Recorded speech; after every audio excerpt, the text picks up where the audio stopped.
글로벌 거네리 스타급 남성 발레린 무용수의 전성시대를 열린 대한민국 국보급 발레린 국립과 유니버설 발레단 수성무용수 출신의 발레 스타입니다. 동양인 최초로 세계 정상의 키로프 발레단 주역을 맡은 발레리노 이원국. 20살의 이원국. 브록의 발레리노. 식도암 수술 후 목소리도 변할 올해 56살.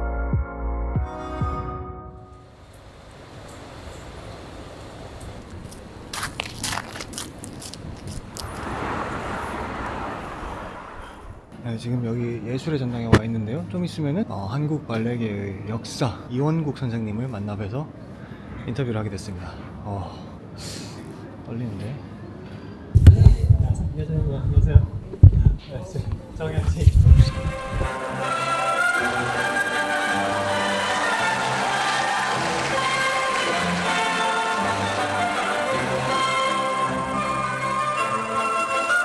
저는 취미 발레에 관한 다큐멘터리를 만들고 있었는데 최근 이원국 선생님의 영상을 인스타그램에서 접하게 되었습니다. 한눈에 봐도 느껴지는 연습량, 여전히 뜨거운 발레에 대한 사랑과 열정, 그리고 프로로서의 전성기는 분명히 지나간 지 오래일 텐데 어떻게 저렇게 계속해서 발레를 직접 플레이어로서 하고 계신지가 너무 궁금했습니다. 그런 점에서 성인이 된 후 취미로 발레를 접하고 발레에 빠지게 되어 죽기 전까지 발레를 하고 싶어하는 수많은 취발로 발치광이들이 영감을 받고 용기를 얻을 수 있는 부분이 분명히 많이 있을 것이라고 생각했습니다. 그렇게 시작된 인터뷰였는데 1시간 반가량 대화를 나눈 후 이 대화는 전체 통으로 남겨야겠다는 생각이 들었습니다. 입시생이든 위대함을 쫓는 프로페셔널이든 학생들을 가르치는 선생님이든 오래 즐기고자 하는 취발러든 많은 사람들이 제가 가까이에서 느낀 이 위대함, 그리고 그걸 가능하게 한 뜨겁지만 단순한 예술에 대한 집착을 느끼면 좋겠다고 생각했습니다. 직접 발레의 역사를 몸으로 기록한 이 거장의 이야기를 실제로 커피숍에서 마주 앉아서 바로 앞에서 듣는다고 상상하시면서 시청해 주신다면 가슴속에 뜨거운 뭔가가 분명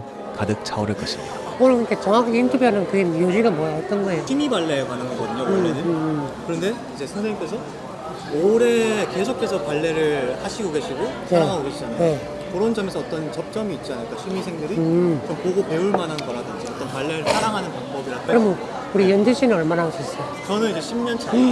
대박이다. 나보다 오래 한 것 같아. 아니, 선생님 40년 넘지 않으셨어요, 이제? 한 그 정도 되는 40년 되는 것 같아요. 제가 20살 됐으니까. 40년 넘지는 않고 20살이니까 딱 40년째 들어서 쓰는 거죠. 그러면 요즘은 어떻게 지내고 계세요? 우선은 오늘 국립발레단에 월요일마다 되는 클래스하고 지금 방학이라서 학교는 안 나가고 학교는 당국대 학교인데 목포에 가면 이제 그게 남학발레라고 있어요. 학원. 네네네. 그 학원에서 이제 강사로 그래서 일반인들도 있고 좀 어린 학생들도 있고. 그럼 선생님 취미 발레 생각도 가르치시죠? 성인 주로 취미 발레를 많이 가르쳐요. 물론 프로도 가르치는데 프로 가르치는 건 정말 감지덕지한 일이었지만 어쨌든 간에 작년에는 그 청년 발레단을 제가 일주일에 2번 정도 하고 전임 강사라서 이렇게 좀 책임 있게 가르쳤죠. 작년에는 일주일에 한 번 정도는 프로들하고 좀 하고 올해 여기 와서 이제 배우는 거죠. 막 프로들한테 배워서. 선생님 가르치실 선생님이 오신 거죠? 마스터, 발레 마스터로. 그렇죠. 이제 발레 마스터인데 아무래도 가르치다 보면은 다른 사람 하는 거를 유심히 보게 되니까 또 배운다고도 할 수 있는 문제죠. 네. 저희가 아는 그 국립발레 단원들 가르치시는 거죠? 그렇죠. 네. 선생님 배우신다는 게 끊임없이 아직도 뭔가 계속 매일매일 배우신다는 느낌이신가요? 그렇죠. 매일매일 좀 새로운 게 있고 사실 매일 배운다는 거는 정말 대단한 어떤 발견 같아요. 근데 제가 하다 보면은 이런 것도 있었네 라고 배우는 거예요. 처음에는 젊었을 때는 저만 춤추니까 저 생각만 하고 개인적인 그런 감정에서 선상에서 보는데 이렇게 오래 하다 보니까 다른 사람 하는 것도 보게 되더라고요. 그리고 특히 가르칠 때는 특히 또 다른 사람이 어떻게 하는지 뭐를 가르칠 때 고민도 하게 되고 하다 보니까 거기서 배우는 거죠. 제가 미처 깨닫지 못한 것들이 너무너무 많아가지고 하루가 시간이 모자라 너무 많은데 말로 표현할 수 없을 정도로 많아요.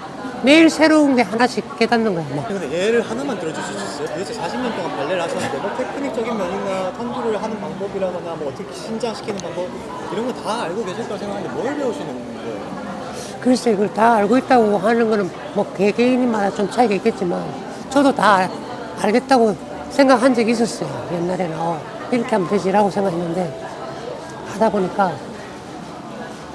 다른 감각들이 막 생기는 거예요. 다른 무용수들 보면서 저 무용수는 나랑 좀 틀린데 나보다 더 잘하는데 내가 잊지 못한 걸 갖고 있는데 라고 생각한다면은 그거를 배우기 위해서는 어디서부터 다시 출발해야 되냐면은 제일 기본에부터 다시 출발해야 돼요. 그러니까 또 색다른 뭔가를 발견하게 되고 근데 그게 이제 참 재밌는 거는 내가 발견했다고 해서 그게 다 내 게 아니에요. 그걸 끊임없이 해보고 시도를 해보고 검증을 거쳐야지만 그게 내 게가 되는 거죠. 그 과정이 매우 복잡하고 어려워요. 그리고 인내심도 어마어마하게 필요하고 예를 들자면 더블툴 도는 것도 있는데 저는 2바퀴 도는 걸 뭐 그냥 지금 이 자리에서 하라면 할 수 있는데 매일 연습하는 거예요. 그러니까 매일 하시더라고요. 그러니까 매일 연습하는데 그 이유가 뭐냐면은 조금 더 쉽고 또는 부상이 없고 조금 더 좋은 방법으로 하는 게 뭔가 라는 저를 본보기를 해서 연구를 하는 거죠. 내가 모델이 돼서 내 스스로가 내가 해보고 내가 하는 거죠. 선생님 그러면은 계속 이렇게 뭘 배우시는 이유가 왜 배우시는 거예요? 잘하시기 위해서? 그렇죠. 잘하고 싶은 건데 이 뭐랄까 이 세상은 보면요 다른 그 발레 스타일이 꽤 있어요. 그 제가 접해보지 못한 그리고 특히 요즘에는 뭐 러시아 발레 특히 러시아 발레 유럽 발레가 어마어마하게 발전해 있어요.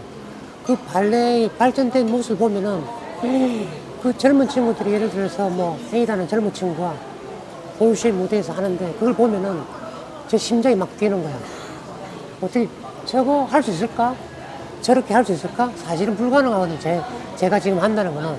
그렇지만 근처라도 가보고 옛날 젊었을 때라도 쉽지 않았을 거예요. 왜냐면 제가 젊었을 때는 그런 동작이 없었어. 제가 젊었을 때는 그런 동작을 발레라고 생각 안 했어. 예를 들어서 우리 젊은 친구들 막 시즈 하는 거 돌면서 촥 하는 거 있잖아요. 저희 때는 그게 그걸 하면 조금 발레리노로서 조금 격이 떨어진다고 이렇게 배웠어요. 러시아 선생님들이. 그거는 왕자 테크닉에서 그거 하면 안 돼. 뭐 이렇게 라고 배웠는데 지금은 그게 오히려 더 우아한 테크닉 발전됐잖아요. 그러니까 이제 그때는 저는 할 수 있다고 생각했지만 개발을 안 한 거죠. 개발 안 하게 되죠. 왜냐면은 이런 거는 할 줄 알긴 아는데 너무 서커스 같고 발레 안 같고 좀 더 우아하고 기품 있는 게 더 라고 생각했던 시절이기 때문에 개발을 안 하는 거야. 근데 지금 와서 하니까 되나 안 되죠. 그래. 그럼에도 불구하고 뭔가 하나 선생님 하시는 게 좀 있지 않아요? 핵폭탄 그거 하는데 맞아요. 이것도 사실은 처음에 반대를 많이 했어요. 네, 그걸 왜 하냐? 발레가 아니다. 그래서 나는 해보겠다. 그래서 50대 50이었어요. 너무 좋다는 사람이 50%. 그건 발레가 아니다는 사람이 50%. 근데 지금은 그 이상의 동작들도 다 많이 하고 하니까 누가 옳고 그르고 떠나서 이제 그랬던 적이 있었죠. 그럼 제가 빵을 가져올게요. 자리가 좀. 제가 갔다 올게요. 죄송합니다. 제가 갔다 올게요. 이제 먹으면서 해도 되나? 괜찮은 것 같습니다. 혹시 40년 동안 이제 하면서 네. 그 발레에 대한 일반적인 사람들의 관심의 추이가 좀 어떻게 되나요? 분명히 달라지긴 달라졌는데 예전보다는 훨씬 나아졌죠. 훨씬 나아지고 지금 또 특히 취미 발레, 성인 발레를 많이 하고 그렇지만 여전히 극소수의 워낙에 어려운 예술이다 보니까 극소수의 사람들만 발레를 즐기고 하는 거죠. 여전히 그런 것 같은데 내가 볼 때는. 왜냐면은 요즘 SNS 이런 문화가 많아서 뭐 대단하다고 생각하지만 가장 간단한 예로 제가 인스타를 하고 있지만 발레하는 사람의 인스타랑 그렇지 않은 사람의 인스타랑 조회수 자체가 어마어마하죠. 물론 옛날에 비해서는 노출될 기회가 너무 많고 그렇죠. 아직은 마니아틱한 대중적인 그렇죠. 숫자는 아니죠. 대중적이라고 볼 수는 없죠. 왜냐면 그럴 수밖에 없는 게 한정돼 있어요. 이렇게 발레하는 인구가. 그러니까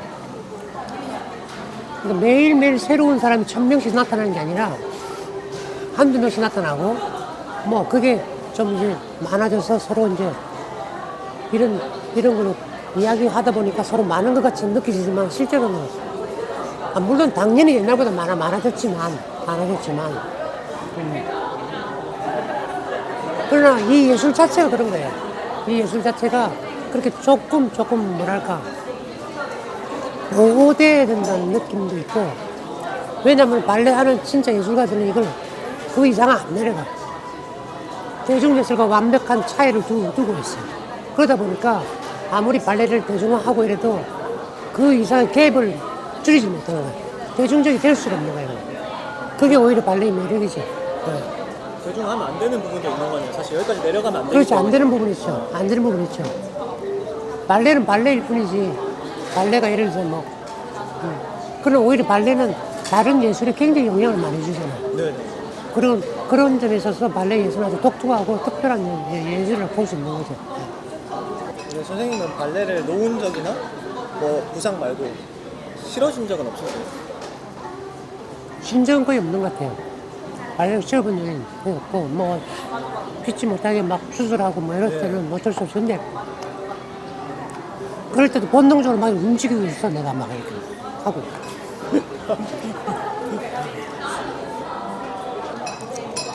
많은 프로분들께서 이제 프로 생활을 하면서는 발레를 즐기기가 어렵고 왜냐면은 너무 세심하고 이것저것 세심하게 신경 써야 되고 그리고 무대에서는 뭐 편집도 안 되고 그래서 즐길 수가 없고 끝나고 나서 이거를 특히 클래식 발레라는 생각을 가지고 계속 춤을 춘다? 이거는 뭐 거의 불가능하다. 선생님께서는 어떻게 생각하세요? 프로 생활하면서도 발레를 즐기셨어요? 지금도 뭐 은퇴 안 하셨지만 안 하셨죠? 은퇴라고 보기가 너무 거창한데 그냥 춤추고 싶다고 생각해서 뭐 마지막 환갑 때 한번 공연하려고 요즘 계속 노력하고 있어요. 올해가 아니세요? 올해는 60 우리나라는 아니고 내년이 환갑이죠. 네. 내년이 그래서 내년에 환갑 공연하려고 지금 계획을 하고 있어요. 그래서 그러려면 빨리 대관 신청하고 해야 되는데 좀 게을러서 그런 쪽으로 좀 잘 못해. 마음만 현재 있어요. 그런데 이제 글쎄 어떤 때는 뭐 도망가고 싶고 뭐 아주 다 포기하고 싶을 정도로 힘든 순간도 꽤 있었죠. 근데 그거를 능가할 수 있는 어떤 예술에 대한 집착이 저한테 있었던 거죠.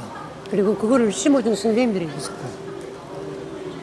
예를 들자면은 뭐 쉽게 말하면 유리 그로르비치 선생님은 범접할 수 없는 사람이잖아요. 그런 분 옆에서 같이 작업하면요 느낌이 틀려. 말 한마디 안 하고 있어도 느낌이 틀려. 그거를 배웠기 때문에 그런 어려운 순간이 오더라도 그거를 이겨내는 거죠. 그러니까 그런 분들도 그런 고난과 그런 역경을 딛고 예술 세계를 펼쳤는데 내가 뭘 어떻게 했다고 라는 생각하면 아주 가스러운 거지, 나라는 존재는. 그러면서 그러니까 그 선생님들 배운 게 내가 가지고 있는 그런 역경이란 이런 것들은 보잘것도 없는 거죠. 그러니까 그건 사치가 되는 거야. 그러니까 아무것도 아닌 거죠. 아니 그러면 그래도 뭐라고 해야 될까? 어쨌든 즐기셨어요. 그러면서 재미도 있었어요. 즐긴다는 말은 저는 즐긴다는 말이 조금 뭐 나이대만 틀렸는데 20대는 그냥 즐거우니까 즐거운 거고 30대는 뭐 조금 어떤 만족감이 있으면 즐거운 거고 이런데 지금은 그 즐거움이란 거는 고통과 그런 것들을 여러 가지가 함께 해야지 즐거운 거야. 안 그러면 즐겁지가 않은 거야. 그런 즐거움의 차이인 거죠. 소위 말하는 그 즐긴다라는 거는 그만큼 자기를 희생한다는 거야. 희생한 만큼 그걸 가져올 수 있는 거지. 나는 엔조이 할 거야. 마이 라이프 엔조이 할 거야. 그거는 제가 볼 땐 조금 다른 생각인 것 같아요. 나는 그런 것도 존중해 주지만 그건 다른 것 같아요. 그 신체적인 면에서 점프 높이라던가 뭐 기술의 깔끔함, 완벽함, 나이가 들면서 떨어질 수밖에 없다라고 생각하는데 거기까지는 그렇게 생각하시나요? 당연히 나이가 들면은 떨어지는 게 있어요. 있는데 묘한 게 뭐냐면은 예전에는 내가 점프에만 집중할 수 있었어요. 다른 거 필요 없이 그냥 20대 초반에는 난 무조건 높이 뛸 거다. 그럴 때는 극대화가 되죠, 점프. 훈련도 그렇게 했으니까. 네. 근데 지금은 그렇게 훈련을 못하는 거예요. 나이가 들어서 그런 게 아니라 내가 아는 게 너무 많기 때문에 너무 많은 것들을 배웠기 때문에 그 많은 것들을 일일이 다 하나씩 하려고 그러면은 거기에 투자할 시간이 없는 거야. 그래서 점프가 안 되는 거야. 만약에 내가 진짜 다른 거 다 포기하고 점프 하나만 하겠다 그러면은 뭐 젊을 때만큼 안 되더라도 나이 들어서 안 된다는 소리는 안 들을 수도 있을 수도 있어요. 그러나 그 많은 거를 더 요구를 하고 예를 들자면은 옛날에는 연습 시간이 10시간이란 말이에요. 그 10시간 중에 점프하는 거 2시간, 점프를 위해서 또 연습할 수 있는 2시간, 그 연습을 위해 또 기본 연습하는 게 또 2시간, 이런 식으로 점프를 위해서 전부 다 연습을 하잖아요. 지금은 시간이 없어. 돈도 벌어야지, 애도 봐야 되지, 뭐 그만큼 투자할 시간이 없어. 그리고 점프뿐만 아니라 나 라인을 생각해야지, 나 예술성을 생각해야지, 그 다음 동작도 생각해. 이러면은 그것만 지적할 수 없는 거야. 그러니까는 당연히 점프가 예전처럼 그렇게 좋지는 못해요. 그러나 기본적으로 베이스적으로는 조금 처질 수는 있지만 이렇게 무난하게 한다는 거는 자기가 원하는 방향으로 가는 거죠. 지금 저는 다치지 않고 편안하게 아주 작은 힘으로 극대화시켜서 할 수 있는 거는, 더군다나 저는 한 20초 뛰면 숨이 차서 못 뛰겠어. 그럼 바리에이션 하려면 1분이잖아요. 그럼 어떻게 돼? 평상시 한 20%만 갖고 하는 거예요. 그래도 될 수 있는가, 그거를 지금 막 하고 있기 때문에 뭐라고 말씀드릴 수는 없지만 거기에 대해서 동의는 하지만 전적으로 나이 들어서 안 된다는 그건 하나의 핑계일 수도 있다라는 거예요. 또 여러 가지 다른 차원에서 볼 때는 오히려 더 많은 것들이 에너지를 가져올 수 있죠. 그러면 이렇게 잘하고 잘한다 이거를 막 이렇게 시기별로 정확하게 객관적으로 뭐 비교를 당연히 할 수 없지만 선생님 입장에서는 방향성을 생각했을 때 지금이 가장 잘하시는 거 맞나요? 아, 그건 아니에요?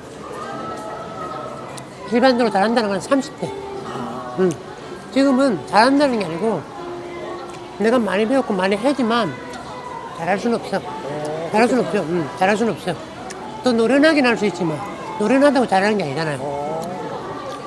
오히려 너무 노련하면 보기 싫어.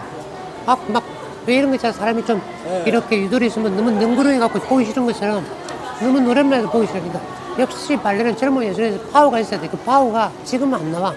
한 번 내고 나면 그 다음에 힘들어서 춤을 못 춰. 나한테 어울리는 역할이 있을 수는 있지만 잘했을 때는 역시 30대죠.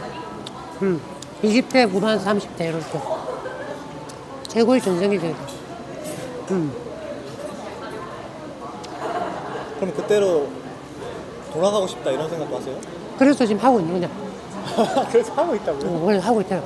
하는데 안 돌아간다는 걸 알지만 또 지금 현재 내가 가지고 있는 뭔가 또 있잖아요. 그거는 젊은 사람이 또 못 갖고 있거든. 그러니까 그거를 조금 더 보태서 excuse me, 미안합니다 하면서 나를 달래가면서 하는 거죠. 그러면 죽기 전에 은퇴할 생각은 있으신가요? 그러니까 플레이어로서. 은퇴라는 개념이 저는 이미 잊은 지 오래요. 은퇴했으면 옛날에 2004년도에 했더니 그게 은퇴지 뭐. 어쩔 수 없지 뭐. 그러니까 메인 무대에서 은퇴한 게 2004년도에 그래서 메인 무대 은퇴하고 그 다음 내가 가진 기술로 또 내가 생활도 먹고 살아야 되고 또 내 꿈을 이뤄야 되고 뭐 여러 가지 또 내가 하고 싶은 어떤 욕망도 있을 것이고 그러다 보니까 지금까지 온 거예요.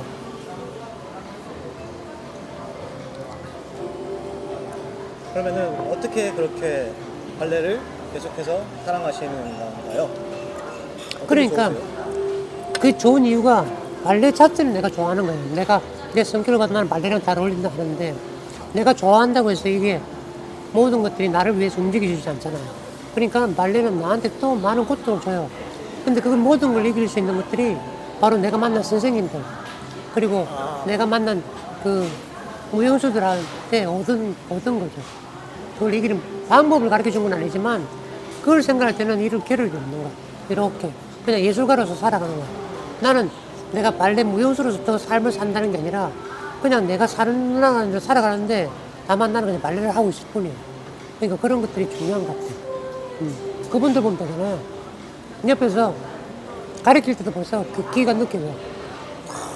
100번 생각하고 한마디 하시고 막 말하지 않아. 생각하고 한 달을 생각하고 한마디 하시고 그걸 기다리고 굉장히 강할 때는 너무 그 강함은 말로 표현할 수 강한 엄청 눈에서 느끼죠 표현해서. 근데 그까지 설명하기 힘들어요 일반 사람들. 선생님 그럼 가르치시는 취미 발레, 뭐 성인 발레 하는 사람들이 있는데 취미 발레 하는 사람들 보면은 어떤 생각이 드시나요? 잘한다. 잘한다? 저렇게 어떻게 하지? 의외로 나보다 더 간단하게 잘하고 그냥 돼 있어요. 약간 말을 안 할 뿐이죠. 근데 본인들 그걸 몰라. 그 성인 발레를 하다 보면 내가 더 많이 배워. 좀 이상한 소리 같지만 선생님 계속 배우시네요 그냥. 몰라 어디서나. 하여튼 뭐 그런 것 같은데. 성향 자체가 그 사람들을 가르치기 위해서 내가 스스로 또 연구하잖아. 프로는 어떻게 보면 가르치기 쉬워요. 순서 딱 내주면 해. 잘한다고. 근데 우리 선생님 말에는 순서 내줘도 잘 못해. 그걸 어떻게 가르쳐? 고민 안 할 수가 없지. 그리고 중요한 거는 제가 저도 배울 때 지금 성인발로 똑같이 배웠어요. 예를 들자면 뭐 이번 그랑플리부터 그냥 무슨 뜻인지도 모르고 앞 사람 따라하고 뒤 사람 따라하고 그러고 그렇게 1년을 보냈잖아요. 그러다 보니까는 보는 게 눈에 들어오고 막 테크닉이 눈에 들어오고 막 테크닉부터 있겠어요. 그러니까 저도 그렇게 배웠으니까 똑같은 거예요. 세계적으로 요즘에는 뭐 바가노바 매츠도 있고 뭐 하여튼 뭐 그런 굉장히 성인반에도 뭐 레벨 뭐 1, 2, 뭐 2.5 많잖아요. 네네. 저는 사실 그걸 잘 몰라요.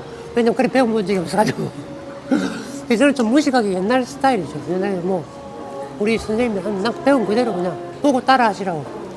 뭐 가끔 내가 아는 걸 설명했는데 근데 과연 내가 아는 걸 설명해 줬는데 이 사람들이 그 감각을 나랑 똑같을까? 모르죠. 그래서 여러분 생각할 때 가장 간단하게 누구나 느낄 수 있는 감각들만 이야기를 해주고 나머지는 그냥 반복 연습. 그리고 그 사람들 빨리 뭐 입시하는 사람들도 아니고 꼭 해야 되는 것도 아니고 그냥 그 동네에서 이렇게 조금 발레를 좋아하시는 분들 와서 배우는 건데 너무 강요해도 사실은 힘들어요. 그분들 와서 그냥 말 그대로 그냥 즐기러 오고 조금 뭔가 배울까 하고 발레 연습을 하고 그것만 하는 거죠.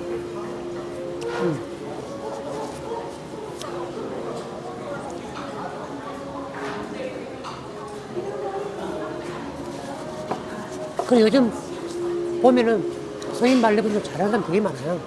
제가 이렇게 봤을 때도 잘 배우고 잘하고 그리고 워낙 또 선수층들이 많으니까 이제 옛날에 비해서 서로 정보도 교환하고 막 이러다 보니까 잘하는 사람 되게 많아요.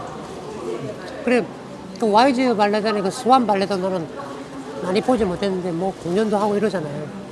근데 재밌는 건 제가 처음 2004년대 발레단을 만들었을 때 그때 성인 발레를 다 무대에 세워버렸어. 그때 성인분들 다 1막에 내가 안무를 해가지고 1막에 그 귀족들 춤추는 거 있죠. 그 집에서 춤춘 손님들 춤 그런 걸 다 성인들로 다 했죠. 그래서 저는 거기에 굉장히 친숙해. 그게 2004년도에 그때는 성인들 무대에 세운다는 개념이 없었어요. 물론 스로우라는 일은 어려운 부분은 안 했지만 앞에 손님 춤이나 이런 거 딱 그분들 다 제가 가르쳐서 안무도 해주고 이렇게 다 했어요.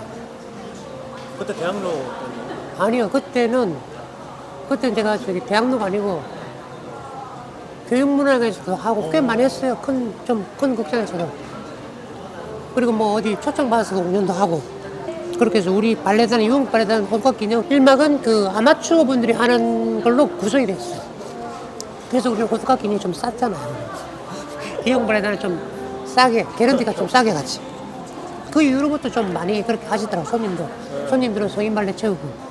성인 발레 하시는 분들도 근데 늦게 시작했는데 뭐 취미라고 하지만 엄청 욕심 있고 막 잘하고 싶어하는 사람 많거든요. 저도 그렇고. 근데 선생님께서도 20살 때 시작하셨다고 제가 봤는데 늦은 나이에 시작해서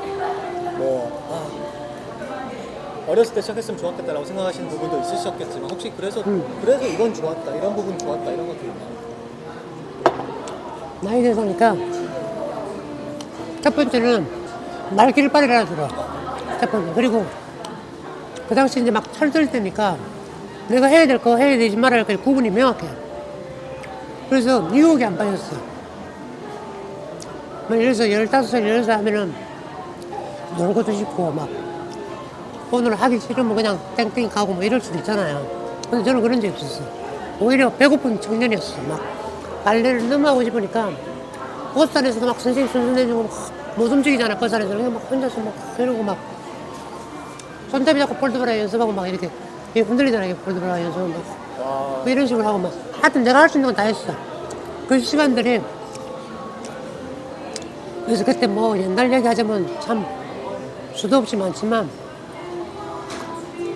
잠도 안 자고 발레 얘기 계속 뭐 어디 배운 거 오늘 또 하고 그리고 그때는 비디오도 구했어. 비디오 누가 하나 비디오 가져오면은 세상에 그거 보고 막 그걸 밤새도록 순서 외워가지고 따라하고 흉내내고 그래가지고 테크닉이 우리가 남달랐던 거야. 우리는 테크닉을 뚜랑내를 앙뚜르샷 카트보다 먼저 배운 게 뚜랑내냐 우리 스스로. 그래서 일단은 뭐 모르지. 지금도 저는 그렇게 하지만 본능적으로 하는 본능적으로 이렇게 확 돌고 막 저렇게 확 돌고. 우리는 체계적인 걸 몰랐어. 나는 내가 배운 지 거의 10년 동안 뒤꿈치압으로 어깨에 날 내리고 요거밖에 몰랐어.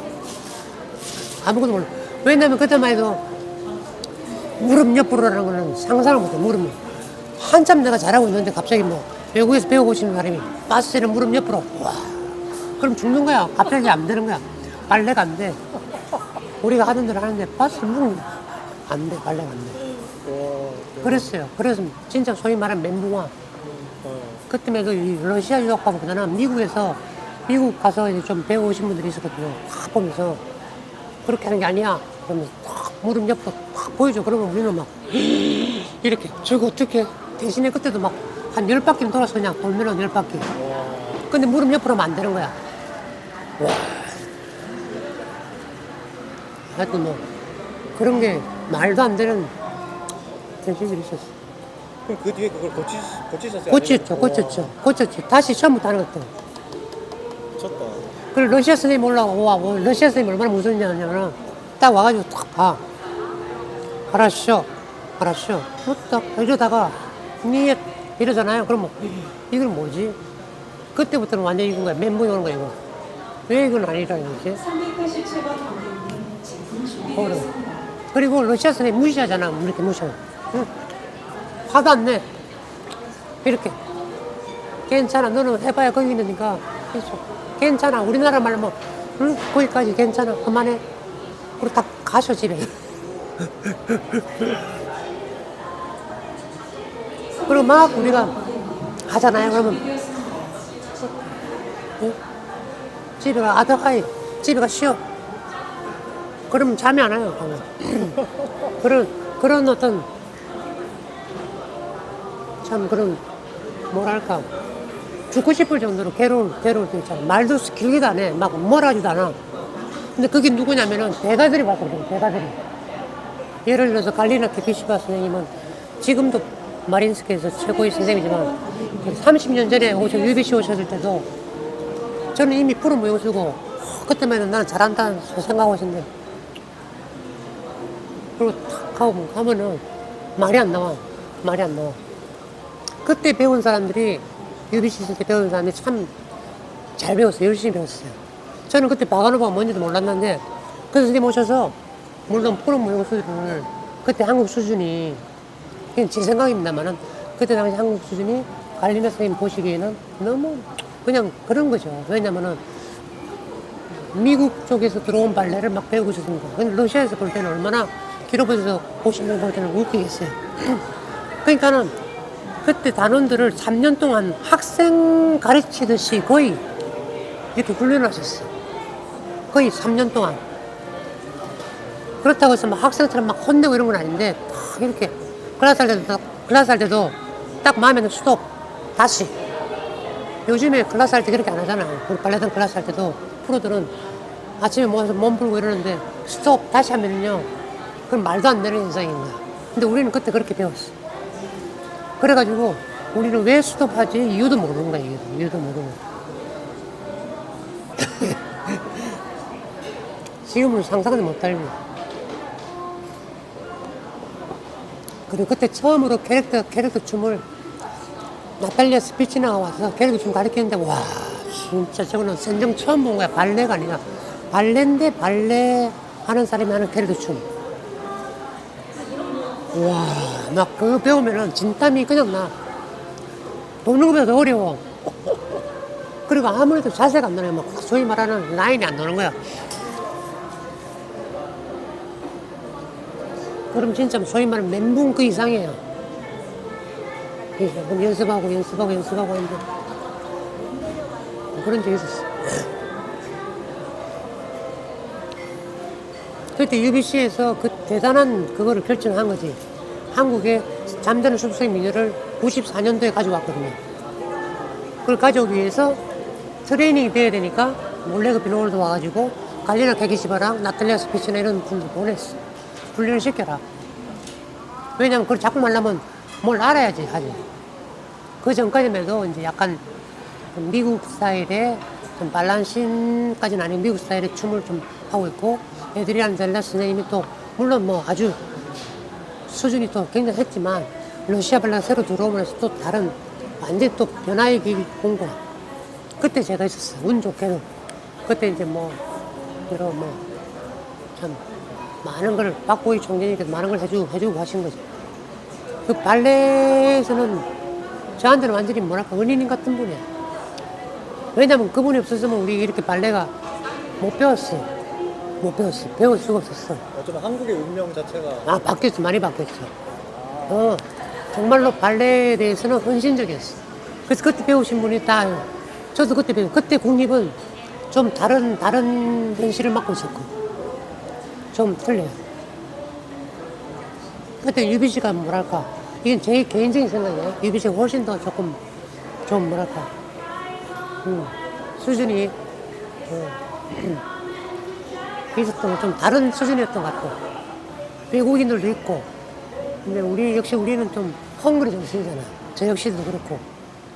그래서 조금, 그때 국립도 아주 예산이 작아가지고, 아주 조금, 좀 가난했던 반면에 UBC는 아주 상당한 투자를 많이 했죠. 선생님, 그러면 천천히 드시면서 발레는 무엇인가요? 발레란? 저에게 있어서는 발레라는 거는 말 그대로 인생이고, 발레란 자체는 발레 예술이죠. 발레 예술이라고 볼 수 있어요. 발레는 예술인 거죠. 미술이나 이런 뭐 음악이 예술이라고 우리가 하듯이 소위 말하는 발레 자체도 그 위에 또는 거기에 상응하는 만큼의 대단한 예술인 거죠. 그리고 제가 개인적으로는 발레라는 건 제 인생에 많은 것들이 있기 때문에 제 인생이나 마찬가지고. 그러면 취미 발레생들한테 메시지를 준다고 생각하시고 발레는 뭐 어떻게 해야 되나요? 오래, 재밌게, 건강하게 계속 하려면? 발레는 하면 할수록 그 깊이가 느껴져요. 그래서 일단 배워야 돼. 다양하게 배우는 걸 좀 공부하고 있고, 다른 사람들 하는 걸 좀 많이 보면은 그게 보는 눈이 있어야지 배울 수가 있어요. 내가 볼 줄 모르면은 이게 아무리 줘도 못 배우는 거야. 그래서 많이 보고 어떻게 러시아 발레와 유럽 발레가 다른가 그런 것을 보면서 어떤 한 오피니언에 대한 거기에서 무조건적인 추종이 아니고 조금 다르게 평가하는 사람들의 이야기도 좀 듣고 이렇게 하다 보면 훨씬 더 다양한 스텝들이 배우죠. 그래서 내가 몇 년 했는가가 중요한 게 아니라 내가 볼 수 있는 게 뭔가, 내가 보는 눈은 어디까지인가, 그걸 보는 눈을 깨워야지 그걸 배울 수 있는 거야. 보는 눈이 없으면 못 배우는 거야. 그래서 가끔 취미 발레 하시는 분들 뭐 이렇게 글 읽고 보면은 오늘 뭐 배웠다 뭐 이렇게 하는데 과연 배웠을까라는 생각이 들어요. 그래서 조금 다양한. 근데 우리나라에는 그런 클래스가 없는 것 같아. 프로 무용수들이랑 일반인들이랑 같이 함께 할 수 있는 그런 클래스는 내가 못 본 것 같아요. 있나요, 우리나라에 그런 클래스가? 그냥 뭐 전공생이 몸풀러 들어온다 이런 느낌들이 있고 그냥 전공생들이 몸풀어 들어온다. 아, 제대로 맞아요. 된 건 없죠. 없는 것 같아. 예를 들면 브로드웨이 같은 데 하면은 뭐 거긴 프로 뭐 아마추어 이런 레벨이 아니고 고급 제일 고급 클래스, 뭐 중간 클래스, 제일 낮은 클래스 이런 식으로밖에 안 돼 있어요. 그러면은 제일 고급 클래스에는 누구든지 잘하는 그 정도 수준 되는 사람 들어가는 거야. 그리고 수준이 안 돼도 그 클래스 들어가는 거야. 왜냐면 보는 거죠. 그런 게 없는 것 같아요. 그래서 우리나라 발레는 조금 더 체계적으로 가는 것 같아요. 그래서 뭐 예를 들어서 1레벨, 1.5레벨 뭐 이렇게 좀 나뉘어 있으니까는 그것도 상당히 좋긴 하지만 그리고 각 학원에서 하잖아요. 우리나라 옛날에 학원들의 그 알죠? 학원 있으면은 이 학원 다니는 사람은 절대 저 학원 안 가고 저 학원 다니는 이렇게 안 가고. 근데 저는 옛날에 어떻게 했냐면은 이게 제 개인적인 이야기입니다. 이 학원 다니다가 저거 이랬어요. 저는 왜냐면은 그 당시 나는 어떤 선생님한테 배우고 있었는데 김웅수 선생님한테 배우고 있었는데 저 학원에 김종훈 선생님이 잘 가르치시는 거야. 나는 주스 한 박스 들고 딱 사가지고 선생님 오늘 한번 왜냐면 거기 가면은 선생님도 있지만 또 다른 분위기의 무용수들이 있는 거야. 배우는 학생들이 있는 거야. 그러면은 거기 들어가면 갈 때부터 심장이 막 뛰면서 막 다른 걸 배우는 거야. 내가 잘하고 못하고 떠나서 그런 것들이 저를 빨리 발전시켰던 것 같아요. 그래서 얽매이지 않고 지금에는 모르겠지만 옛날에는 불문율이었거든요. 우리 학원 학생이 다른 학원 가서 하는 거는 지금도 약간 뭐 그럴 수도 있지만 그거는 뭐 본인의 선택이죠. 몰래 다니더라고. 그런 편견이 좀 없어져야 되지 않겠나 하는 생각이 있어요. 그리고 그게 이제 잘 모르겠어요. 그건 왜 그런지 모르겠지만 그게 보편화돼야지 이렇게 프리가 돼야지. 물론 내가 A라는 지역에 살기 때문에 B라는 지역에 갈 수 없다는 건 그건 이해를 하지만 뭐 이 지역에 있다가 저 지역에 가서 저기 잘하는 선생님 오면 가서 또 레슨도 받을 수 있는 문제고 그런 것에 대해서 프리한 세상이 와야 돼. 저는 그걸 과감 있게 들은 사람이에요. 진짜로 그거를. 그래서 여기도 있다가 저기도 있다가 뭐 조금 이런 게 있지만은 제가 물어보고 싶은 거는 뭐 끝났고요. 개인적으로 오늘 선생님은 클래식 발레를 지향하시는 건가요? 아니면 춤을 추는 댄서인가요? 물론 예술로서 발레가 인생이시지만 혹시 댄서이신가요? 아니면 발레 댄서인가요? 뭔가 이런 게 교훈이 좀 있는 것 같더라고요. 발레에서 말하는 댄스라는 거는 클래식 발레 댄스를 말하는 거예요. 네. 일반적으로 댄스라는 거는 그냥 댄스고 저는 댄스는 아니고 발레 클래식 댄스죠.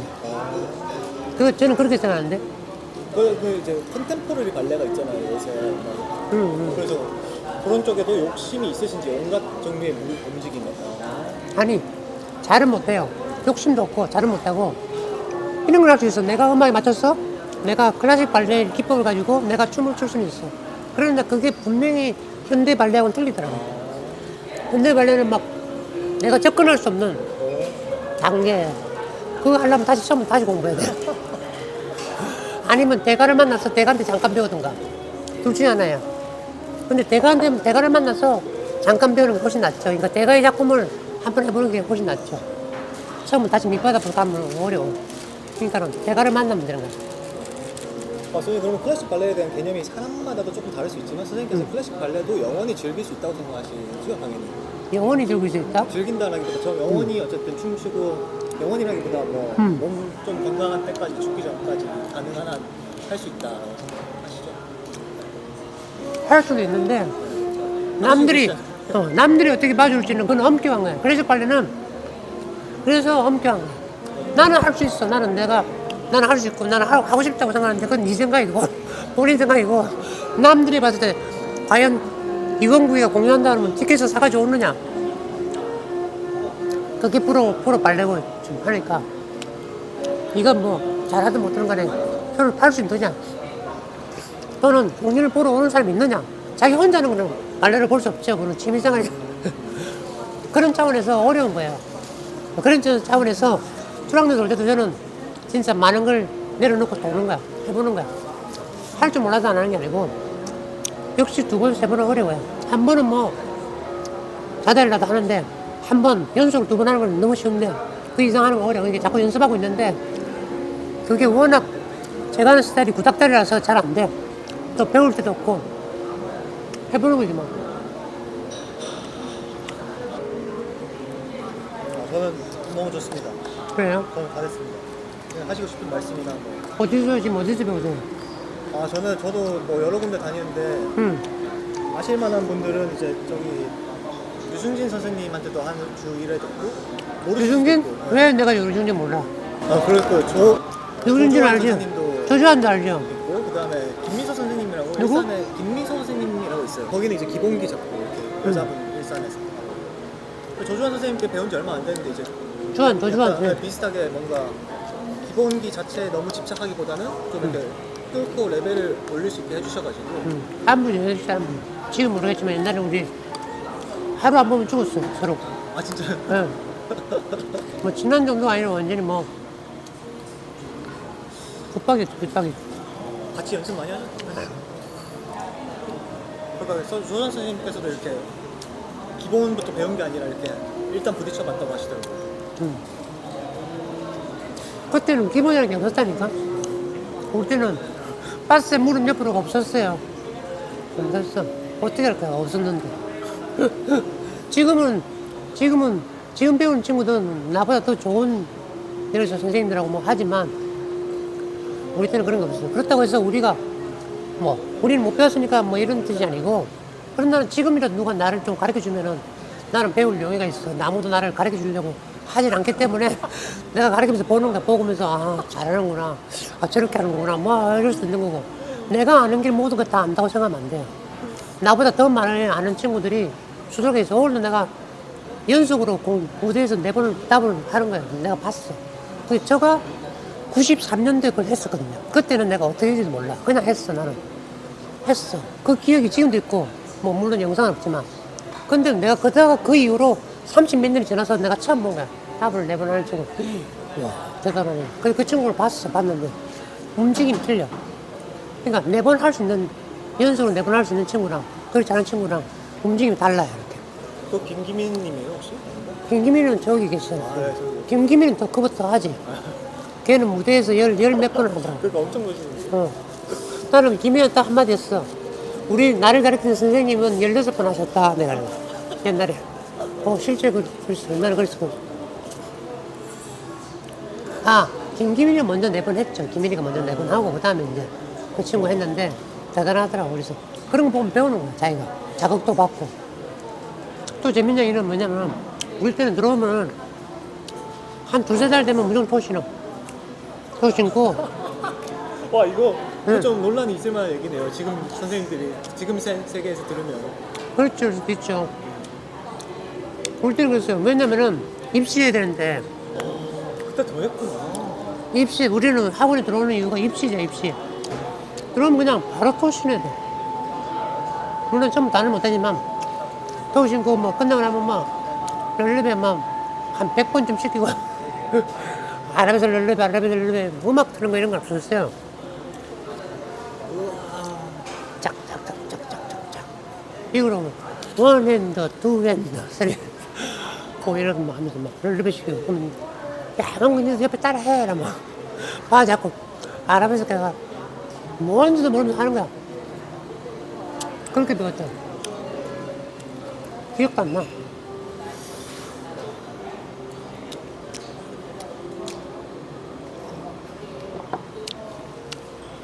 근데 참 그때 선생님들이 대단했어. 왜냐면 자기가 배우는 그대로, 그리고 자기가 경험한 그대로 가르치니까. 그럼 우리도 그걸 믿고 따라하는 거야.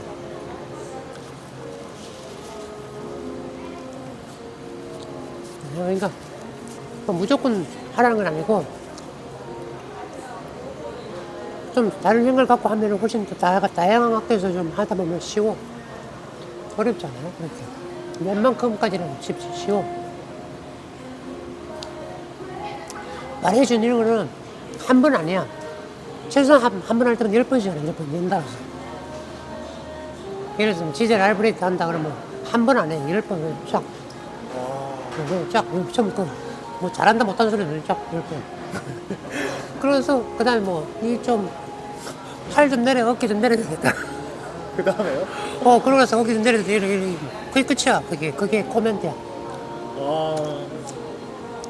근데 그 말이 사실이거든. 힘드니까 어깨 올라가잖아, 인간. 재밌었어요 우리 때는. 지금은 좀 모르지만 지금 더 좋은 환경이지 뭐. 선생님 고통을 즐기시는 편이죠? 살다 보니 그래 된 거야. 처음에 저도 걱정이었는데 살다 보니까 그렇게 안 하면 안 되더라고. 고통을 즐기고 안 즐기고 갈 시간이 없어. 아, 그냥 하는 거예요. 그냥 하는 거야. 살다 보니까. 아니면 뭐 어떡할 건데. 눈좀 딱 못 단죠. 맨날 담배 피우면 눈좀 딱 담배 못 단죠. 담배 단죠. 자기 전까지 담배 단죠. 그 지금 이제 담배를 이제 한번 아프고 나서 혼나고 나서 안 피지. 벌써 5년 넘었죠. 그러니까 이제 너 혼자 달려고 이런 게 탈출구 유일한 탈출구. 지금도 그냥 나는 꿈에 젖어 있어. 막 부풀었어. 뭐에 부풀었냐면 내가 오늘 저는 연습하려면 힘을 모아야 되거든요. 제가 이제 좀 아프고 나서 여러 가지 이제 어려운 게 있는데 첫 번째는 에너지가 옛날보다 한 70%밖에 안 돼요. 두 번째는 팔 힘이 없어. 그리고 뭘 먹었으면은 그게 한 2시간 있으면 또 에너지 하나도 못 내려요. 뭘 먹고 준비해서 하려면은 벌써 2시간 지난 거야. 그 빨리 연습해야 돼. 옛날에는 담배를 피우다가 연습할 수 있는데 요즘은 그걸 못 하는 거야. 연습할 수 있는 시간적인 제한도 많잖아요. 오늘도 내가 연습할 수 있는 시간은 지금 내려가면은 9시 되면은 밥 먹으면은 못 하는 거고, 밥 안 먹으면 내가 연습할 수 있는데 밥을 내 혼자 먹고 연습을 하느냐, 밥을 먹고 연습을 못 하느냐, 밥을 먹고 연습을 못 하고 집에 가서 혼자 좀 하느냐, 뭐 이런 여러 가지 고민이 있는 거야. 그런 고민이, 나의 고민은 그거밖에 없어. 그래서 그런 거 어떻게 하지? 근데 형이 오랜만에 밥 먹자 했으니까 밥은 같이 먹는 게 좋은데 시간을 그럼 중간에 좀 이렇게 할까 뭐 그런 생각. 그리고 막 답을 뚫리게 또 여전히 또 이렇게 해보면 어떨까 또 이런 생각도 하고 있고. 그래 또 좀 돌 줄 알지만 더 간단하게 할 수 있는 방법이 없을까? 또 이런 것들. 와. 본인이 카메라에 달아듯이 저도 발레대는 그렇게 생각하잖아. 아니 이거는 그런 경지를 뛰어넘어. 예? 너무 엄청난 그래요? 집착이랄까. 집착. 이건 집착인데요? 집착이죠, 집착. 제가 집착 없으면 시체예요. 가르칠 때도 그래요. 내가 집착하기 전까지만 배워라. 근데 역시 가르치다 보면은 그게 있죠. 뭐 소위 말하는 재능은 참 많은데 큰 기가 없어. 그거 가르치기 제일 힘들어.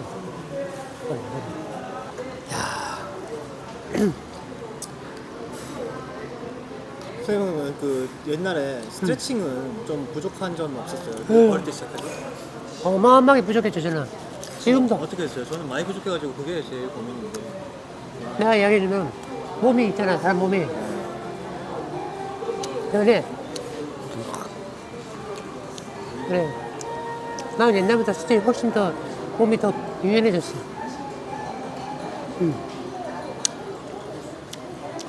참 어려운 게 생각이 타는 거. 전 진짜 엄청 뻣뻣했어요.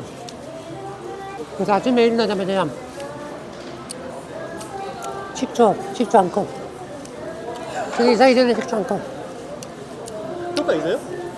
효과 있더라고. 그것 때문에 그런지 모르지만 여러 가지 단건 하시죠. 정신적으로 내가 해야 됐다는 생각 하는 거야. 그리고 식초 먹고 이제 스트레치 하는 거야. 벽에 붙어가지고. 그걸 혼자서도 하시는 무조건. 분이? 나는 무조건. 그리고 옛날에 내가 공연이 끝나고도 저는 투어 가잖아. 일본 투어 가면은 UBC 있을 때 공연이 끝나면은 다른 사람 다 들어가자는데 나는 엘리베이터 앞에서 혼자 연습하는 거야. 그때 몸이 풀려 있으니까. 공연이 끝나고 나서 그 다음 공연을 위해서. 왜냐면 방에서는 룸메이트가 있어서 공연 못 하잖아요. 그래서 복도 엘리베이터 앞에가 제일 넓잖아. 거기서 혼자 연습하는 거야. 지금도 우리 선배님 그래. 야, 그때 너는 그랬다. 그래, 나도 그랬네. 생각해보면 그랬지. 그만큼 미치겠어. 그 집착했다. 그런 게 남아있으니까 지금도 이렇게 좀 뭐 하는 것 같은데. 미쳤다. 선생님 근데 재능이 스스로 어쨌든 뭐 있으신데 인정하시든 안 하시든 스승님의 재능은 그러면 혹시 선생님 생각했을 때 춤을 처음부터 음악 듣는 센스, 몸 움직이는 센스 이런 게 나는 뛰어났다 이런 생각도 있으세요? 아니면 나는 이거는 거의 99% 노력이 엄청난 집착하는 힘이 있는 사람이다 뭐 이런 쪽에서 어떤 재능이 있으세요? 제 개인적인 솔직한 거는 네, 솔직한 거. 나는 몸치야, 몸치. 안 돼, 정도로 몸치. 생각하시고요. 몸치인데 다행히 제일 잘 할 수 있는 게 클래식 발레야. 그게 맞아. 몸치야. 남들은 한 번 하면 되는데 난한 10번 해야지 몸이 되는 거야. 근데 또 운동신경이 되게 있어요. 희한하지. 운동신경이 있는데 춤을 출 때도 몸치야. 그래서 다행히 제가 축구, 발레하기 전에 축구, 수영, 그 다음에 보디빌딩, 그럼 또 뭐였지? 하여튼 이런 걸 해가지고, 특히 축구 했을 때의 그런 코디네이션이 저한테 많이 도움이 되는 거예요. 그래서, 그리고 우리가 어릴 때 놀 때, 산에 들러 막 그 당시 막 공사하고 막 이런 건축품이 일어나서 막 이런 건축 현장이 많았거든요, 동네에. 그럼 집과 집사를 막 날아다니고 막 이렇게 지금 보면 진짜 위험한 그 뭐 파쿠르처럼 네. 그렇게 막 놀았어요, 어릴 때. 놀 데가 없으니까. 그런 것들이 도움이 많이 돼요. 산에 올라가면 한 10분 만에 정상까지 올라가고, 물론 낮은 산이 있지만. 그랬던 게 발레할 때 도움이 많이 되더라고요. 내리막 뛰어내려오는 거. 내리막길을 올라가는 것보다 뛰어내리는 게 더 힘든 거 아시죠? 올라갈 때는 힘들지만 올라가는데 내려올 때는 뛰어서 못 내려가. 조심해야 되잖아요. 엄청 힘들어요. 그거를 내리막길을 뛰어내려오는 그런 것들이 지금 발레할 때는 도움이 많아요. 그리고 모든 운동은 다 비슷한 거예요. 다행히 그런 점이 있었고. 스트레치는 너무 안 돼가지고 지금은 그러니까 그 방법을 제가 막 나름대로 연구했죠. 찢는다고 찢는 게 아니고 유연하게 자꾸 몸을 써야 돼. 그러다 보면 훨씬 다해요. 엄마큼 나 발레하는 거 못 봐서 영상 한번 올려보세요. 내가 볼게. 발레하는 거 못 봐서 메시지 남길게요. 이렇게 코멘트를 제가 한번 드릴게요. 알겠습니다. 그럼 지금부터 비례도 어떻게 빠니까 한 4바퀴 5바퀴 도시는 것 같은데? 언뜻 보니까? 억지로 돌 때도 있고 안 될 때도 많고요. 그래, 그게 억지로야. 억지로 하는 거야. 더 억지로 해야 돼. 더 억지로? 10바퀴 돈다고 생각해. 와. 우리 조주환 선생님 잘 알 건데, 야, 10바퀴부터 해라, 10바퀴부터 아마 충분히 이해할 거야. 그럼 10바퀴 도는 사람이 5바퀴가 어렵겠니? 6바퀴 도는 사람이 5바퀴가 어렵겠니? 10바퀴 도는 사람이 5바퀴 쉽다는 거죠. 하여튼 뭐, 제가 말씀드린 건 좋은 방법은 아닌데, 그렇게 접근하는 방법도 있어요. 어떨 때는 위에서부터 가를 때, 위에서부터. 밑에서 가면은 힘들어. 어느 세월에. 그래서 아예 위에서부터 내려가 버려.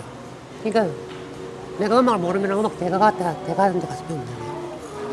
아, 어제 내가 이병헌 인터뷰를 봤는데, 이병헌 있잖아, 영화배우 이병헌이. 네. 그 뭐 영화를 찍을 때 타짜 옛날에 그 왜 올인 영화 그걸 찍을 때 우리나라에서 제일 포커를 잘 치는 사람한테 바로 가서 배운 거야. 그 사람이 실존 인물한테 그 사람한테 바로 배운 거야. 그럼 말 그대로 하면 이병헌은 어디야? 등록해가지고 제일 밑바닥부터 올라야 되는데 제일 위에서부터 배웠잖아. 그게 제일 빠른 거야. 그러고 이제 여의될 때 밑으로 가는 거야. 뿐만 아니라 종훈현도 마찬가지. 종훈현 씨도. 그러니까 바둑 배우려면 그 분한테 가서 배워야지. 밑에부터 출발하면은 물론 뭐 당연히 좋죠.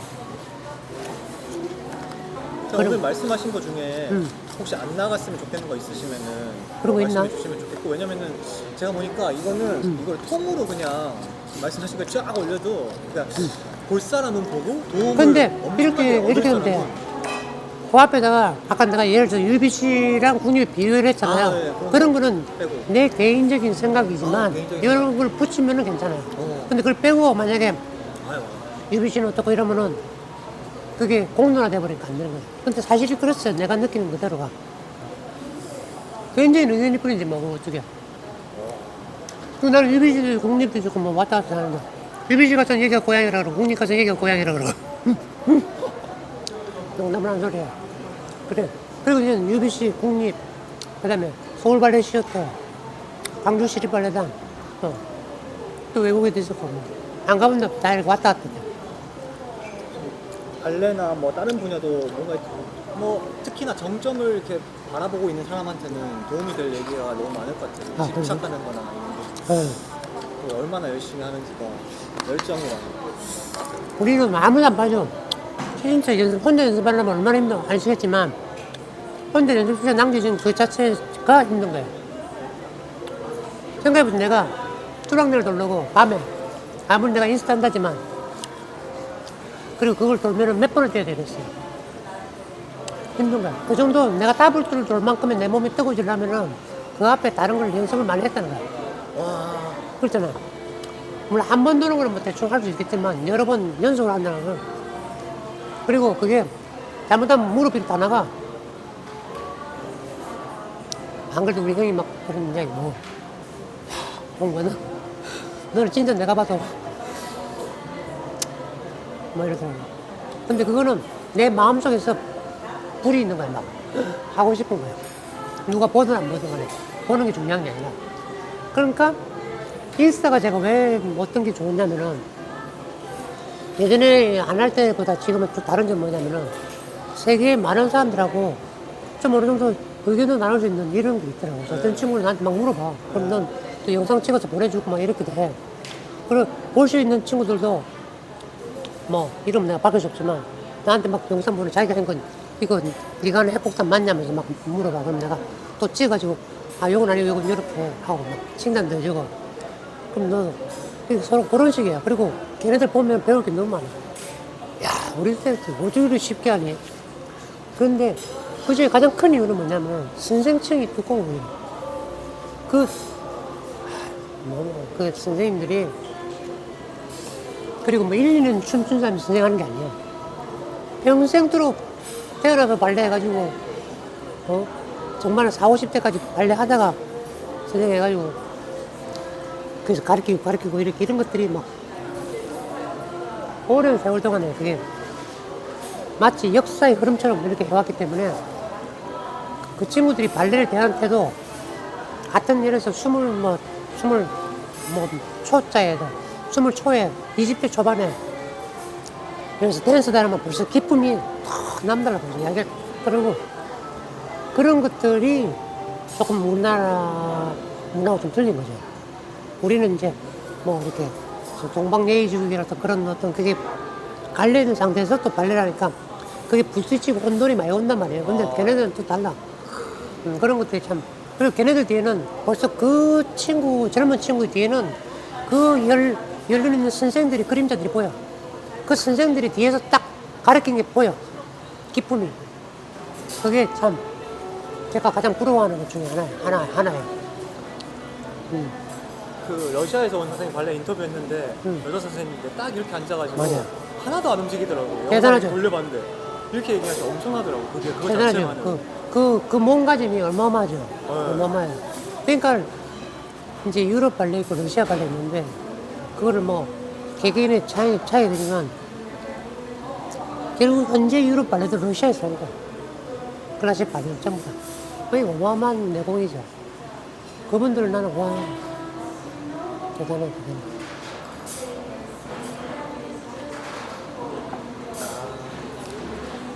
오래간만에 저는 막 이렇게 이런 질문들을 받으니까 내가 나를 되돌아보는 것 같아요. 아 근데 답변이 다 여기 다 이미 준비가 되신 게 역시 다 계속 생각하시면서 실행하시고 계셨기 때문에 그냥 쫙쫙쫙 다 나오는 것 같습니다. 잠이 안 와요. 영상 하나 보잖아요. 그러면은 와 잠이 안 와. 진짜. 나는 당연히 이렇게 못하지만 이걸 한다고? 세상에 이걸 한다고? 내가 하나 보여줘도 돼요? 이런 보여줘도 돼요? 봐보세요. 내가 보면서 근데 어떻게 설명해 볼게요. 내가 이거 얼마나 많이 보냐면은 내가 지금도 이거 짝짝짝짝 찍어놨다. 어떻게 이렇게 근데 계속 할 수 욕심이 있으시죠? 이 봐봐, 이 친구 어마어마해요. 이거 러시아 봐봐. 이게 바가노바가 지금 이런 것들을 보시면서 계속해서 아, 그렇죠. 이게 뭐 어쩌고저쩌고 설명되는 거지. 뭐 이리 봐. 하나, 둘, 셋, 넷, 이런 걸 댓글 하나 남기던데. 멋지더라. 친구 대단한 친구. 이 친구, 이 친구. 이런 건 누구나 할 수 있지만 자세히 보면은 최고이라든지 이 큰 사람이거든요. 거기서 나오는 최고가 틀린 거야. 그리고 하는 테크닉이 장난 아니야. 야 이런 거는 보는 눈이 있어야 다 보이겠네. 미묘한 이거 이게 엄청 어려운 거야. 이런 거는. 제 눈은 일단 다 똑같아 보이는데 그렇죠. 이거는 큰 사람이 이만큼 한다는 거래 쉽지 않게 봐봐. 이렇게 한다는 건 엄청나게 쉬운 거야. 실제로 더 할 수 있는데 안 하는 거야. 그게 보이는 거야. 이봐. 보이는 거야? 이봐봐 이런 거. 이 세 바퀴들이에요. 이 사람이 나한테 그걸 보내는 거야. 나한테 막 영상을 보내. 자기가 막 처음에 이게 자기 한 거야 이렇게. 이게 자기 한 거 막 찍어서 보내. 내가 이래 하는데 네가 볼 때 어떠냐고. 그럼 내가 이제 막 메시지를 보내는 거야. 자기도 내 영상을 보는 거야. 저는 개인적으로 와 이런 친구들도 나를 어느 정도 그래도 인정해주고 자기가 내가 하는 댓글에 대해서 좀 세대는 틀리지만 이제 30대 초반이거든요. 그럼 나랑 거의 30년 가까이 차는데 이렇게 그리고 내가 당신 참 훌륭한 무용수다니까 너야말로 훌륭한 무용수 이런 거 이야기를 받을 때 외롭지가 않은 거야. 혼자서도 막 신나고 즐겁고 막 그런 거 하면서 내 혼자 연습하지만 누군가 보고 있다는 생각을 우리는 항상 하거든요. 우리가 배울 때 연기 연습할 때 혼자 거울 보고 연습하잖아요. 그 순간에도 누군가 너를 보고 있다. 그걸 잊지만 우리 선생님이 그랬어. 그게 연기 연습이다. 저기서 누가 너를 보고 있잖아. 자 웃어. 표현에 설명에 왕자의 기쁨을 내. 이렇게 얘기하기 때문에 그게 몸에 배어있단 말이야. 잘못하면 왕대병이지만. 그러니까 이런 친구들하고 이렇게 대화를 하다 보면 물론 내가 뭐 다른 이야기는 안 해. 그냥 그 자체로 하는 거야. 내가 뭐 하는 사람이고 이 친구는 대충 알겠지 뭐 내가. 그래서 물어보지도 않아. 그리고 저는 제 인사에다가 뭐 내가 어디 뭐 국립에서 하는 이런 이야기를 전혀 안 썼어요. 그냥 내고 그냥 이 영상 뭐 몇 개 있고 내가 지금 어저께 올린 영상 그런 거 볼 거 아니야. 그러니까 모르겠어. 본인이 어떻게 생각하는지 모르겠지만 참 그런 점들이 나를 움직이는 원동력 같아. 그런 밑에서 제자들이 많아요. 지금 오늘도 국립에 여기 가면 재우 같은 경우는 내 제자고 이런데 그 친구들이 땀 흘리며 하는 거 보면은 너무 좋기도 하고 기쁘기도 하고 나도 열심히 했던 생각 들고 그저께 저번 주에는 내가 너 왜 땀을 뻘뻘 흘려? 이러니까 어떻게 선생님 클래스인데 땀을 안 흘릴 수가 있어요? 막 또 그런 말들이 또 나한테는 또 많이 좀 오늘도 기아리가 와가지고 선생님 오셨냐고 또 와서 탁 인사하고 그러니까 뭐 참 기쁘죠. 또 가면 후배들이 다들 나를 또 이렇게 좀 뭐랄까 반갑게 맞이해주고 또 선배로서 또 아주 근데 뭐 저도 어떻게 하고 있지만 이렇게 인터뷰를 어쨌든 뭐 뉴스에 나오고 막 이렇게 한국 발레계의 역사시잖아요. 부끄럽지만 또 그러니까 또 그렇게 네. 해주시는 것도 워낙 그때는 사람이 없었고 지금 뭐 많이 우리 세대는 쉽게 말하자면 선수증이 얇잖아요. 몇 사람 안 되니까. 그래서 내가 끈질기게 오랫동안 하고 있으니까 그게 참 뭐 누구한테 뭐 보인다기보다는 그냥 이게 내가 이렇게 하는 거니까 뭐 언젠간 또 젊은 친구들도 또 그럴 날이 오겠죠. 자기네들도 하고 지금 이제 옛날보다 많이 좋아졌으니까 조금 더 하고. 그래 역시 발레 예술은 참 일반 사람들이 접근하기 힘든 거예요. 그런 면에서 우리 또 연재 씨는 자기 직업을 갖고 이렇게 하는 건 나는 참 또 한편으로 되게 또 존경스럽기도 하고 또 본인이 하는 이런 것들도 아마 발레를 하면서 다른 시각을 볼 것 같아요. 발레를 했기 때문에 이게 느끼는 게 또 틀려요. 아마 그럴 것 같아요. 하여튼 즐겁네요. 오늘 진정한 프로를 만난 느낌이네요. 그러니까 우리 연재 씨도 프로야, 프로. 오늘. 그러니까 내가 그 영상이 기억나. 지금도 보니까 이런 네 바퀴 도는 거 봤을 때, 오, 잘하네. 10년 차 맞네, 이랬는데. 디테일한 거 연습하는 거 있지, 디테일. 디테일한 거는 막 이런 거 있잖아. 그렇게. 나는 손이 이렇게 더 디테일하고 싶지. 누구를 보냐면 발신이 코프를 봐야 돼. 발신 코프. 계속 봐야 돼. 그거를 보기 싫을 정도까지 계속 오잖아요. 그 사람이 손하는 거 이런 거 따라하다 보면은 어느 날 자기도 탁 날카로워져 있어. 진짜 내가 그래 배웠어. 여기 봐봐. 이게 터닝같이 보면 터나고시 이게 완벽한 터나고시. 그래서 발신이 코프를 보면은 이거 보면은 날카롭다 손 이런 손을 보고 따라하면 막 손 모양 제추어 이거 따라하다 보면 금방 좋아해. 그래서 제가 보면 뭘 느끼냐면은 네 바퀴를 도는데 약간 포지션 이런 걸 잘 안 따라 하셨구나. 이런 걸 따라야 되는 거예요. 이런 거. 이거는 전 세계 사람 다 따라. 나도 이걸 따라했고, 김일도 이거 따라하고, 다 이거 따라한 거야. 이 사람 보고. 이걸 보고 흉내를 내지. 어마어마하죠. 비디오 보는 거 틀려. 어디를 보느냐 이런 거 어마어마한 거. 마르시니 코프 남긴 게, 어마어마한 누리에프도 마찬가지고. 그 두 사람이 전 세계 판도를 바꿔놨어. 뿐만 아니라 물론 뭐 더 많은 예술가 있죠. 뉴리 솔로비에프 또 알라오 스펜코 마카로바 이런 사람들 다 했는데 요즘 사람들 그 사람들 이름 잘 모르지. 요즘 사람들 자하로바니 실비 길렌도 잘 모르고 하여튼 그랬는데 그 옛날 사람들이 어마어마한 내공이에요. 보면 지금 봐도 마야 플리세스카야는 벌써 이미 90년 전에 주태한들 때문에 다리가 이랬어요. 여잔데. 어마어마한. 그렇게 선생님께서는 더 많은 이야기를 해주셨고 끝까지 저에게 개인적인 팁도 주셨습니다. 궁금한 거 있으면 가끔 좀 메시지 주세요. 오늘도 수업하러 가나요? 수업이요? 인생이 발레인 남자 이원국 선생님과의 만남이었습니다.